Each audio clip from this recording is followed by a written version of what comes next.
Welcome everyone. तो आपका फिर से स्वागत है एक नई क्लास के साथ। और आज की क्लास में हम यहाँ पर बात करने जा रहे हैं, वो बात करेंगे एग्रोनॉमी का। अर्थात हमारा ये जो आज का क्लास है, आज का सेशन रहने वाला है, वो रहेगा कृषि परिप्रेक्ष्य का फर्स्ट मॉडल पेपर, जिसमें हम यहाँ पर एग्रोनॉमी के 60 क्वेश्चंस को कवर करेंगे। तो यहाँ पर याद रखें 60 क्वेश्चंस को हम लेकर चलेंगे, तो आपका कम से कम समय में यहाँ पर ज़्यादा से ज़्यादा क्वेश्चंस को हम कवर करने की कोशिश करेंगे। ठीक है, इसलिए आप क्लास को एंड तक ज़रूर देखें ताकि आपके सारे यहाँ पर क्वेश्चंस है या फिर डाउट है वो सारे यहाँ पर क्लियर हो सके। ठीक है, तो चलिए फर्स्ट क्वेश्चन यहाँ पर करते हैं, जो कि एक डेफिनेशन से है, अर्थात सिंपल सा क्वेश्चन है कि सस्यवर्धन की परिभाषा है। तो यहाँ पर याद रखिएगा परिभाषा आप सेकंड ऑप्शन देख सकते हो कि एक ही भूमि पर विभिन्न प्रकार की सस्यों को अनुक्रम में उगाने की पद्धति, अर्थात विभिन्न फसलों को एक तरीके से उगाने की पद्धति सस्यवर्धन कहलाती है। ठीक है, चलिए नेक्स्ट क्वेश्चन है कि ओरोबंकी है। तो आपको पता है, याद रखिए ओरोबंकी होता क्या है, एक परजीवी वीड होता है, एक पैरासाइटिक वीड होता है, अर्थात दूसरे पर ये निर्भर रहता है, दूसरे पर ये डिपेंड रहता है। ठीक है, अर्थात इसका राइट आंसर क्या रहेगा, आपको पता है ओरोबंकी है सरसों, या फिर आप बोल सकते हो सर ये तो क्रोसीफेरी या फिर ब्रेसिकेसी कुल का क्या होता है, एक पैरासाइटिक वीड होता है। इसलिए याद रखिए ओरोबंकी क्या होता है, एक टोटल रूट पैरासाइट होता है, जिसकी ट्रिक आप सभी जानते होंगे, आई थिंक बताने की ज़रूरत नहीं है। यहाँ पर CLOS अर्थात ओरोबंकी ओ से यहाँ पर आप याद रखोगे कि ये क्या होता है, टोटल रूट पैरासाइटिक वीड होता है। ठीक है, चलिए नेक्स्ट क्वेश्चन की यहाँ पर बात करेंगे, जिसमें आपको पूछा गया है कि विभिन्न ऊंचाई के पौधों को एक ही खेत में एक ही साथ पैदा करना क्या कहलाता है। तो यहाँ पर याद रखिएगा मल्टी स्टोर्ड, अर्थात एक तरीके से मान लीजिए फर्स्ट फसल यहाँ पर है, तो सेकंड जो फसल है वो याद रखिएगा इससे ऊंचाई, और थर्ड है वो इससे लंबी, अर्थात ये है एक ग्रोथ स्टेज। तो इस टाइप के याद रखिएगा जो खेती की जाती है, तो इस किस श्रेणी में रखा गया है, तो इसे याद रखिएगा मल्टी स्टोर्ड क्रॉपिंग के अंतर्गत रखा गया है। अर्थात ऑप्शंस के अकॉर्डिंग हम जाएंगे, तो ऑप्शंस के अकॉर्डिंग हमारा राइट आंसर यहाँ पर रहेगा, वो कौन सा रहेगा, बी ऑप्शन यहाँ पर बिल्कुल करेक्ट आंसर रहेगा, बहुस्तरीय फसल उत्पादन। ठीक है, नेक्स्ट क्वेश्चन की यहाँ पर बात करेंगे कि खड़ी फसल के कटने से पूर्व उसी खेत में दूसरी फसल के बोना, अर्थात एक तरीके से अविराम यहाँ पर खेती कर रहे हैं, तो इसे हमें याद रखें रिले क्रॉपिंग कहेंगे। अर्थात खड़ी फसल है, उसकी जैसे ही कटाई होती है तो हम तुरंत यहाँ पर क्या है फसल ले लेते हैं। मुख्य तौर पर याद रखिए अविराम खेती, या इसे ही हम कहते हैं रिले क्रॉपिंग, इसे हम कह देते हैं। ठीक है, तो यहाँ से आपका क्लियर हो जाएगा। बाकी आगे बढ़ेंगे, जिसमें आपको पूछा गया है कि कौन सी फसल कीट जाल फसल अर्थात ट्रैप क्रॉप कहलाती है। तो यहाँ पर याद रखिए ट्रैप क्रॉप की अगर बात करेंगे या फिर जाल फसल जिसे कहा जाता है, तो ये जो मुख्य हमारी फसल होती है, तो उसके ये चारों तरफ इनको ग्रो किया जाता है। ठीक है, तो ये जो चारों तरफ ग्रो किए जाती है, या फिर इनका जो मुख्य उद्देश्य होता है, ये या तो किसी याद रखिएगा इंसेक्ट को डैमेज को कम करने के लिए, या फिर जो हमारा जो मुख्य मान लीजिए किसी, जैसे कि सबसे ज़्यादा हम बात करेंगे तो कपास का यहाँ पर हम एग्जांपल ले सकते हैं कि कपास में याद रखिएगा क्या होता है कि इंसेक्ट होता है वो ज़्यादा डैमेज इसको करता है, इसलिए इसमें क्या कर देते हैं, जैसे कि बीटी कॉटन हम यूज़ कर लेते हैं, या फिर एक तरीके से हम बोल सकते हैं कि कपास है हमारी मुख्य फसल और इसके साथ हम कुछ भी फसल ले रहे हैं तो उसे हम कहेंगे क्या, ट्रैप क्रॉप। अर्थात राइट आंसर यहाँ पर जाएगा कि वो कौन सी रहेगी, वो रहेगी यहाँ पर भिंडी। ठीक है, आई एम राइट, अर्थात भिंडी है, याद रखिए एक ट्रैप क्रॉप का अच्छा एग्जाम्पल यहाँ पर है। नेक्स्ट क्वेश्चन यहाँ पर है कि योजना आयोग के अनुसार भारत को कितने कृषि जलवायु खंडों में बांटा गया है। तो याद रखिए योजना आयोग के अकॉर्डिंग अलग होता है और ICAR के अकॉर्डिंग अलग होता है। ठीक है, तो यहाँ पर हम जानेंगे योजना आयोग के अनुसार, तो इसमें कितना राइट आंसर हो जाएगा, इसमें हो जाएगा 131, अर्थात सी ऑप्शन है वहाँ पर करेक्ट आंसर है। ग्लोबल वार्मिंग के लिए मुख्य जिम्मेदार कौन है, आप सभी को पता है। ग्लोबल वार्मिंग की अगर बात की जाए तो सबसे ज़्यादा जो इसमें योगदान है वो किसका होता है, मीथेन का होता है, CO2 का होता है, जल्दी से बताइए। तो यहाँ पर याद रखिए CO2 का होता है सबसे ज़्यादा। ठीक है, आगे बढ़ेंगे, उससे पहले यहाँ पर अगर आप चैनल पर नए हो तो चैनल को सब्सक्राइब जरूर कर लें, और साथ ही याद रखिएगा डेली नोटिफिकेशन पाने के लिए चैनल को सब्सक्राइब तो आप करोगे ही करोगे, लेकिन साथ साथ याद रखें नोटिफिकेशन को भी आप ऑल पर सिलेक्ट कर ले ताकि आपको नोटिफिकेशन यहाँ पर मिलते रहे। ठीक है, चलिए नेक्स्ट क्वेश्चन है कि वातावरण में ओजोन परत किस में पाई जाती है। तो ओजोन परत याद रखिए समताप मंडल में पाई जाती है, जिसे हम स्ट्रेटोस्फीयर भी कहते हैं। ठीक है, नेक्स्ट क्वेश्चन है कि मृदा में CO2 की औसत मात्रा उपस्थित रहती है। तो यहाँ पर याद रखिएगा कि मृदा में अगर हम बात करेंगे CO2, ठीक है, यहाँ पर क्या है CO2, तो याद रखिए वातावरण में अगर हम बात करेंगे तो ये CO2 कितनी होती है, 0.003% होती है। लेकिन हम बात करते हैं यहाँ पर याद रखिएगा मृदा में, अर्थात सोइल में, तो सोइल में ये जो CO2 होती है, याद रखिए ये लगभग 10 से 20 गुना अधिक होती है वातावरण से।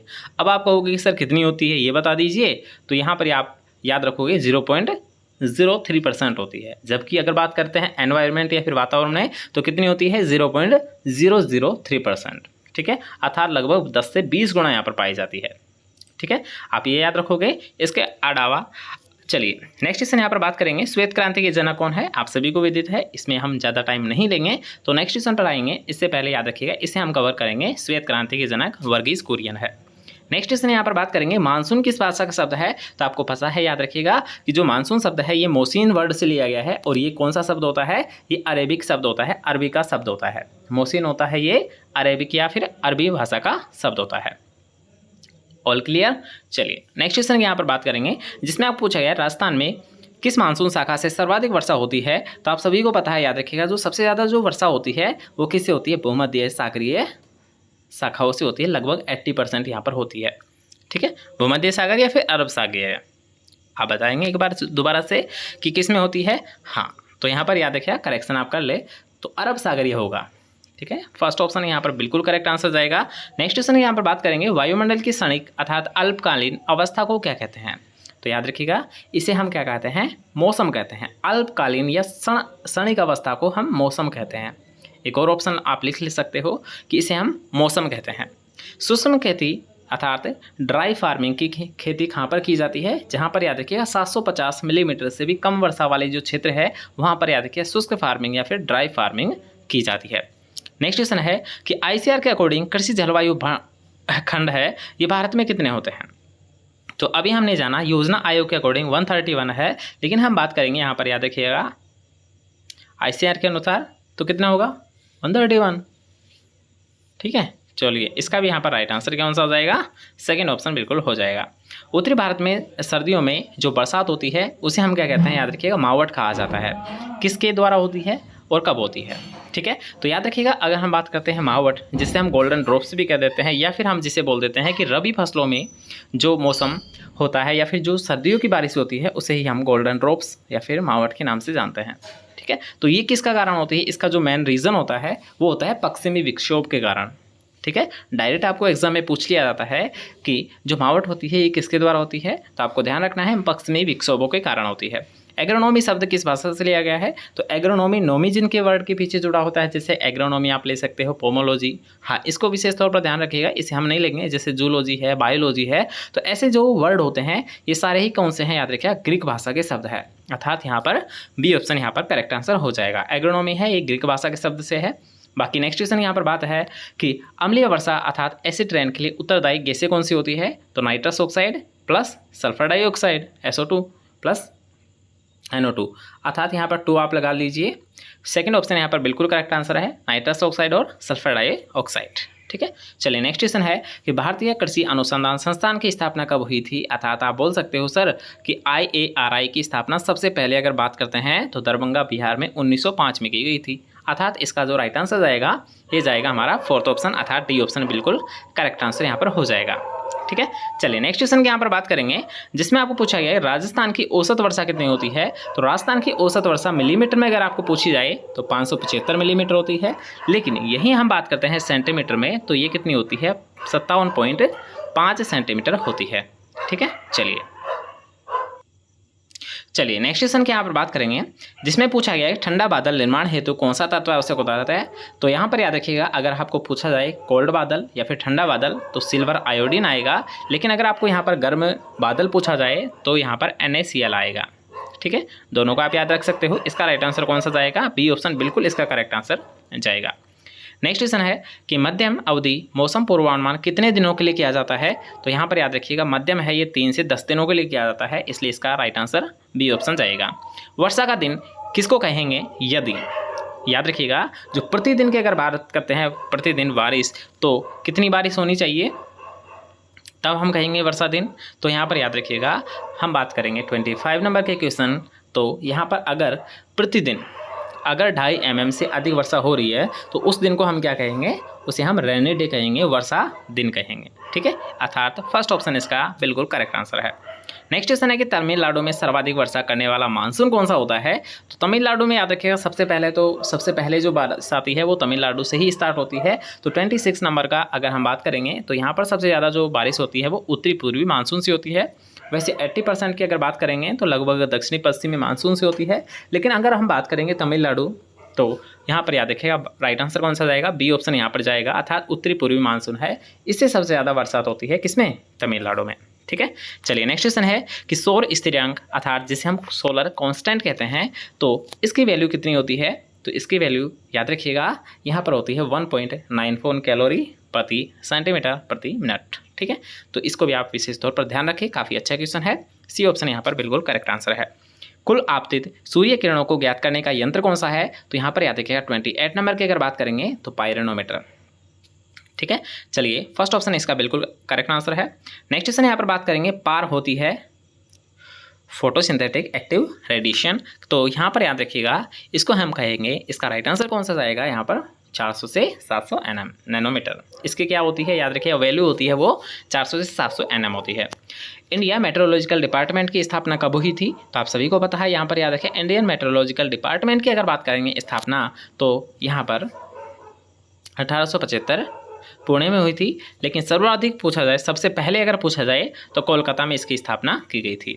तापहांस में कितने सेल्सियस की गिरावट आती है प्रति किलोमीटर के अनुसार आपको बताना है। तो लैप्स रेट यहाँ पर पूछा गया है, तो लैप्स रेट क्या हो जाएगी, यहाँ पर करेक्ट आंसर कौन सा जाएगा, जल्दी से बताइए। तो 6.5 अर्थात फर्स्ट ऑप्शन इसका बिल्कुल करेक्ट आंसर है। वाष्पोत्सर्जन दर के द्वारा मापी जाती है। तो वाष्पोत्सर्जन जो दर है ये किसके द्वारा मेजर की जाती है, आप सभी को यहाँ पर विदित होगा। तो यहाँ पर याद नहीं है तो आप याद रखोगे कि सर पोटोमीटर के द्वारा ज्ञात की जाती है।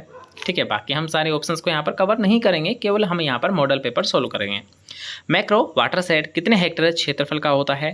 तो यहाँ पर याद रखिए मैक्रो पूछा गया है, जैसे माइक्रो होता है मैक्रो होता है उसी टाइप से मिनी होता है। ठीक है, तो यहाँ पर पूछा गया मैक्रो का, तो मैक्रो का यहाँ पर आपको बताना था। तो आपने क्या बताया, अगर आपने सेकंड ऑप्शन दिया है तो बिल्कुल यहाँ पर करेक्ट आंसर है।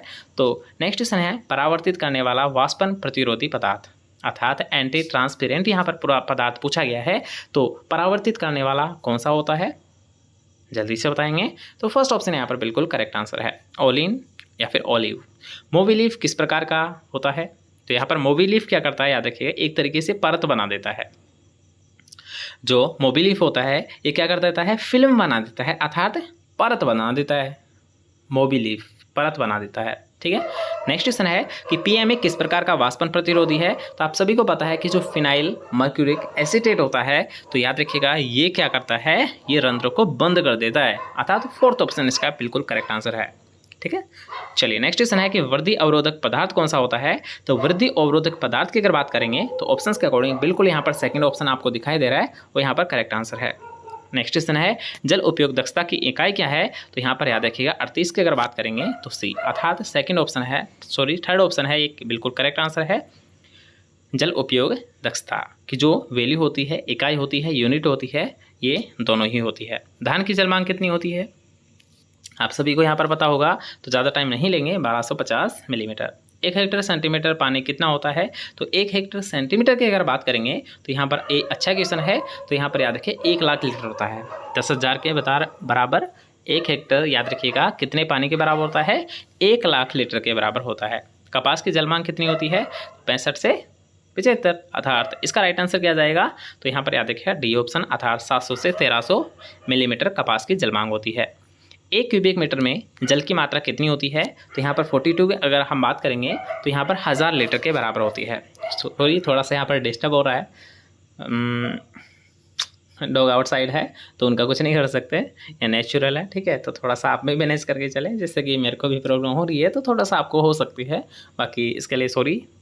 ठीक है, चलिए नेक्स्ट क्वेश्चन है कि मक्का की क्रांतिक अवस्था कौन सी होती है। तो आपको पता है मक्का में याद रखिएगा टेसल और सिल्क दोनों होते हैं। टेसल सबसे पहले आते हैं, तो यहाँ पर याद रखिएगा हम बात करेंगे तो इसकी क्रांतिक अवस्था दोनों ही होती है। टेसल इसके नर भाग को कहा जाता है, सिल्क मक्का के मादा भाग को कहा जाता है, अर्थात दोनों ही क्या है, क्रांतिक अवस्थाएं है।